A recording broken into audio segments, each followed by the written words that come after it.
გენერალ გიორგი მაზნიაშვილის სახელობის ახალგაზრდული ლეგიონის თბილისის რიგით 22-ე საბაზისო მომზადების კურსი დასრულდა. კურს დამთავრებულთათვის სერტიფიკატების გადაცემის საზეიმო ცერემონია 26 ოქტომბერს ქრწანისის რაიონში მდებარე სამასი არაგველის სახელობის ბაღში გაიმართა. ღონისძიება მაზნიაშვილის სახელობის ლეგიონის მეთაურმა გიორგი რაზმაძემ გახსნა. აქ შეკრებილებს სიტყვით მიმართა საპატრიარქოს საზოგადოებასთან ურთიერთობის სამსახურის ხელმძღვანელის მოადგილემ დეკანოზმა გურამ ჭარელაშვილმა. სასულიერო პირმა ღონისძიების მონაწილეებს სრულიად საქართველოს კათოლიკოს პატრიარქის ლოცვა კურთხევა გადასცა. დეკანოზმა გურამ ჭარელაშვილმა რეკრუტებს საბაზისო კურსის დასრულება მიულოცა და წარმატებები უსურვა. შეგახსენებთ, რომ საქართველოს საპატრიარქოს საზოგადოებასთან ურთიერთობის სამსახური გენერალ გიორგი მაზნიაშვილის სახელობის ახალგაზრდულ ლეგიონთან ერთად არაერთ პროექტს ახორციელებს. მოგესალმებით ყველას. ამ წელსაც გვთა პატივი, რომ ამ მნიშვნელოვანი ღონისძიების, ესე ვთქვათ, მოპატიჟებული სტუმრები ვიყოთ. ძალიან ვამაყობთ თქვენთან ურთიერთობით. ძალიან გვახარებს, რომ ამ წლების განმავლობაში ძალიან ბევრ სხვადასხვა პროექტში მოგვიწია ერთად ყოფნა. ჩვენ როგორც ეკლესიის მსახურები ყოველთვის გვახარებს ადამიანების დანახვა, რომელიც მზად არიან მსახურებისთვის, მზად არიან ქვეყნის, ოჯახის, ერთმანეთის მსახურებისთვის. ჩვენ გვეამაყება თქვენთან ურთიერთობა. მადლობა, რომ გაგვდებთ ხოლმე პატივს მოპატიჟებისა და გლოცავთ და მინდა გადმოგცეთ სრულიად საქართველოს კათოლიკოს პატრიარქის ლოცვა კურთხევა. მერთმა დაგლოცოთ და თქვენი ყოველი ნაბიჯი, ყოველი გადადგმული ნაბიჯი ღვთისკენ, მოყვასისკენ, სამშობლოსაკენ ეს იქნება უდიდესი ძალა თქვენ ცხოვრებაშივე, რომ ბევრი და ბევრი სიკეთი აკეთოთ ქვეყნისა, ერისა და თქვენი ოჯახებისთვის. აღსანიშნავია, რომ ახალგაზრდული ლეგიონის თბილისის საბაზისო მომზადების კურსი 6 კვირის განმავლობაში მიმდინარეობდა. სწავლება 14 სექტემბერს დაიწყო და 26 ოქტომბერს დასრულდა. საბაზისო მომზადების კურსი 6 საველე გასვლას და 20-მდე თეორიულ ლექციას მოიცავდა. სწავლებისას რეკრუტებმა მსუბუქი ქვეითის საბაზისო უნარ-ჩვევები შეისწავლეს. შეგახსენებთ, რომ გენერალ გიორგი მაზნიაშვილის სახელობის ახალგაზრდული ლეგიონის სამხედრო სალაშქრო მომზადების საბაზისო კურსი წელიწადში 2-ჯერ ტარდება. სწავლება კი უფასოა. ღონისძიებას სასულიერო პირები, ლეგიონის წევრები, რეკრუტები, მათი ოჯახის წევრები და რიგითი მოქალაქეები ესწრებოდნენ. უკვე რამდენიმე წელია საპატრიარქოს საზოგადოებასთან ურთიერთობის სამსახური მჭიდრო თანამშრომლობს ჩვენი სასიკადულო გენერლის გიორგი მაზნიაშვილის სახელობის ლეგიონთან, სადაც მოხალისე ახალგაზრდობა ეზიარება სამხედრო საქმეს, იმ პატრიოტულ სულისკვეთებას, რამაც აქამდე მოგვიყვანა. ეს მჭიდრო ურთიერთობა გამოიხატება იმაში, რომ ჩვენი მხრიდან ამ ახალგაზრდებს, რომლებიც აი საველე პირობებში სამხედრო საქმეს ეზიარება, ჩვენ რაღაცნაირად ვაზირებთ, ჩვენი მხრიდან ვაწოდებთ იმ ეროვნულ სულისკვეთებას, იმ რელიგიურ თუ პატრიოტულ მოტივებს, რომლებზეც საერთოდ არის დაფუძნებული ჩვენი სახელმწიფოს ფუნდამენტი. საერთოდ ფუნდამენტია ჩვენი სახელმწიფოსი და ძალიან მოხარულები ვართ, რომ ახალგაზრდების ჩართულობა ძალიან დიდი არის და ძალიან დიდი დაინტერესებაა, ვინაიდან როდესაც ახალგაზრდები ეროვნულ მოტივებზე იზრდებიან, მათთვის ეს ეროვნული მოტივები გარდაიქმნება ხოლმე მერე ზოგად საკარსობრიო ღირებულებება და შესაბამისად ადამიანი, რომელიც მოტივირებულია, რომ სამშობლოს გამოადგეს მისთვის მნიშვნელოვანი ეროვნული ღირებულებები, ის ზოგად საკაცობრიო მნიშვნელობის პიროვნებათაც ყალიბდება და საერთო ზოგად საკაცობრიო საქმეში შეუძლია, რომ რაღაცნაირად ერთი აგური დასდოს. დღეს დასრულდა მაზნიაშვილის ლეგიონის 22-ე საბაზისო კურსი თბილისში, რომელიც გრძელდებოდა რამდენიმე კვირა და მასში მონაწილეობდა 100-ზე მეტი კურსანტი და საბოლოო ჯამში 70-მდე წევრი გახდა ჩვენი დიდი ოჯახის შემადგენელი.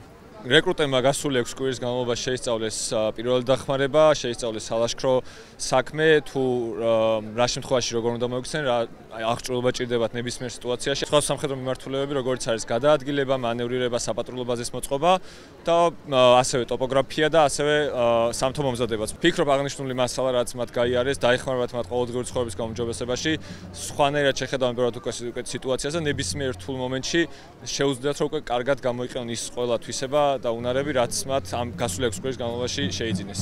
Ყველა საინტერესო და რთული ფიზიკურადაც და გონებრივადაც იყო პირველი დღე. საინტერესო იყო იმ მხრივ, რომ არ ვიცოდი წინ ამეულდებოდა. არავინ არ იცოდა წირა გველოდებოდა და ყველა ნაბიჯი, ყველა ახალი ნაბიჯი იყო საინტერესო. მე გაცილებით მეტი ვარ ეხლა, ვიდრე ლეგიონამდე მოსვლამდე. ამ ყველაფერს გამოცდა, ჩემთვის ბავშვობის ოცნება იყო. ბავშვობიდან მინდოდა, რომ ეს ყველაფერი გავუმეცა და ძალიან ვამაყობ საკუთარი თავით და იმ ადამიანებით, რომლებიც ამ დრომდე ჩემთან ერთად იბრძოდნენ. ეს 6 კვირა საკმაოდ დატვირთული იყო, მაგრამ სასიამოვნოდ რა თქმა უნდა. შევიძენ ძალიან ბევრი მეგობარი, გავიცანი ძალიან ბევრი კარგი ადამიანი და მადლობა მათ ამისთვის.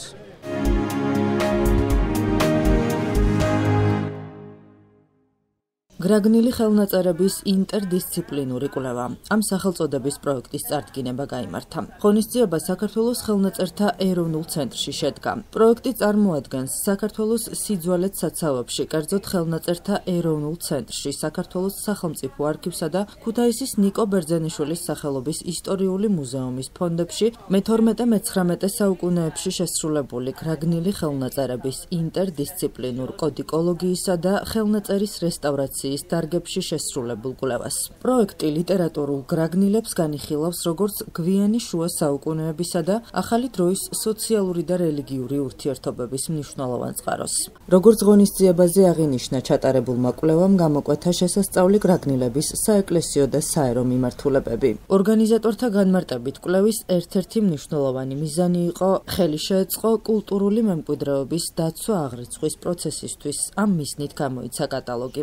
ასევე გრაგნილი ხელნაწერების მონაცემების ხელმისაწვდომობის გაზრდის მიზნით შეიქმნა მონაცემთა ბაზაც. გრაგნილი ხელნაწერების შესახებ ინფორმაცია იყო მწირი და ცოტა. აქედან გამომდინარე საჭირო გახდა ამ თემის შესწავლა, წამოწევა მნიშვნელოვანი საკითხებისა, ზოგადად გრაგნილ ხელნაწერებზე გადაწერილი ტექსტები იყო შესწავლილი, მაგრამ არ იყო შესწავლილი ის ისტორიული გარემო, ის სივრცე, რატომ იქმნებოდა მაინცა და მაინც გრაგნილი ფორმით ხელნაწერები. ზოგადად ესე გრაგნილი ფორმა ძველი ეპოქის, ძველი წელთაღრიცხვის ერთადერთი ფორმა იყო წიგნისა, მაგრამ შემდეგ უკვე ქრისტიანულ სინამდვილეში ის შეცვალა ჩვეულებრივმა კოდექსმა, ისეთმა წიგნმა, როგორიც დღეს არის ჩვენთვის ცნობილი.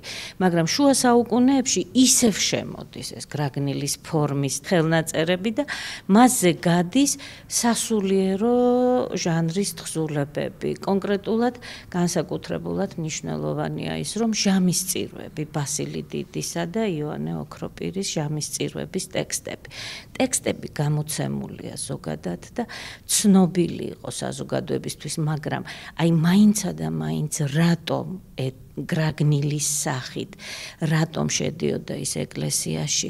მე როგორც გაირკვა, მხოლოდ სასულიერო ჟანრის ეს თხზულებები არ იყო გრაგნილზე გადაწერილი, გამოვლინდა სულ ცოტა ხნის წინ კიდევ ერთი ლიტურგიკული თხზულება, მირონის შემზადების წესი და ამას გარდა გრაგნილებზე განსაკუთრებით ბევრია შემორჩენილი საერო ტექსტები. საინტერესო იყო ძალიან ეს სამუშაო, იმიტომ რომ ფაქტიურად ძირითადი რაც იყო აი ამ გრაგნილებზე აღმოჩნდა, რომ იყო ჟამისწირვა. ანუ ის უმნიშვნელოვანესი ტექსტი იოანე ოქროპირის ჟამისწირვისა, რომელიც ევქარისტიული ლიტურგიისთვის გამოიყენება.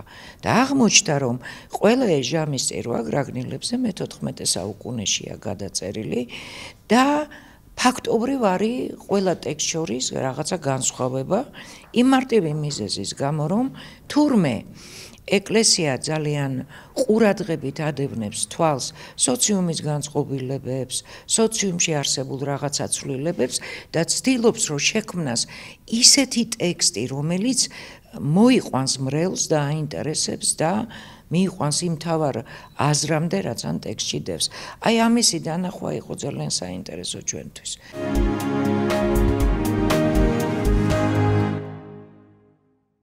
თენგიზ ამირეჯიბის სახელობის პიანისტთა ბორჯომის რიგით მე-11 საერთაშორისო კონკურსის გამარჯვებულთა დაჯილდოების საზეიმო ცერემონია გაიმართა. კონსერვატორიის პრიზი შოპენის ნაწარმოების საუკეთესო შესრულებისთვის ქეთევან ჭკადუას გადაეცა. გამარჯვებულები სპეციალური პრიზებით, დიპლომებითა და ფულადი პრემიებით დაჯილდოვდნენ. შეგახსენებთ, რომ კონკურსი ბორჯომში 21-დან 24 ოქტომბრის ჩათვლით მიმდინარეობდა. მასში მონაწილეობას იღებდნენ ახალგაზრდა პიანისტები 6-დან 25 წლის ჩათვლით. წლევანდელ კონკურსში ქართველი შემსრულებლების გარდა მონაწილეობდნენ პიანისტები სხვადასხვა ქვეყნიდან. ზოგადად ფესტივალს რაც შეეხება მახარებს ის ფაქტი, რომ აი ამირეჯიბის ფესტივალისა და კონკურსის მიმართ ინტერესი არათუკლებულობს, არამედ იზრდება ყოველი წლის წლების მანძილზე და ეს განპირობებულია ცხადია იმ შემსრულებლებით, ვინც ყოველწლიურად მონაწილეობენ და საგანგებოდ მინდა ხაზი გავუსვა ჩვენი წლევანდელი კონკურსის ჟიურის შემადგენლობას. ეს გახლავთ ჩემთან ერთად თბილისის სახელმწიფო კონსერვატორიის რექტორი პროფესორი ბატონი გიორგი ვაჩნაძე და გერმანელი პიანისტი პროფესორი შტეფან არნოლდი და აქვე დავამატებ იმას, რომ ჩვენი კონკურსის გამარჯვებულები ყოველთვის გამოირჩევიან მაღალი საშემსრულებლო დონით და ძალიან წარმატებით აღაგრძელებენ მოღვაწეობას და იმედი მაქვს, რომ წლევანდელი კონკურსიც ამით იქნება გამორჩეული. თენგიზ ამირეჯიბის სახელობის კონკურსი არის უაღრესად მნიშვნელოვანი ჩვენი კულტურული ცხოვრებისთვის, ჩვენი მუსიკალური ცხოვრებისთვის. პირველ რიგში ბატონი გიზი იყო უდიდესი მუსიკოსი, იყო უდიდესი პედაგოგი, მან უზარმაზარი კვალი დატოვა მთელი ჩვენი საფორტეპიანო ხელოვნების განვითარებაზე და ის რომ ეს კონკურსი მის სახელს ატარებს, ჩემთვის ძალიან დიდი სიხარულია. რაც შეეხება იმას, რომ ეს არის კონკურსი, რომელიც სტარდება ბორჯომში, ესეც ჩემთვის ძალიან მნიშვნელოვანია, რომ ეს არ არის თბილისში კონცენტრირებული, როგორც ყველაფერი არის და ეს რეგიონების კულტურულ ცხოვრებას ამდიდრებს, ანვითარებს და მნიშვნელობას აძლევს. უსურვებ ყველა გამარჯვებულს დიდ წარმატებებს და არაგამარჯვებულებსაც, რომლებმაც დიდი შრომა ჩაატარეს და მიიღეს მონაწილეობა ამ კონკურსში.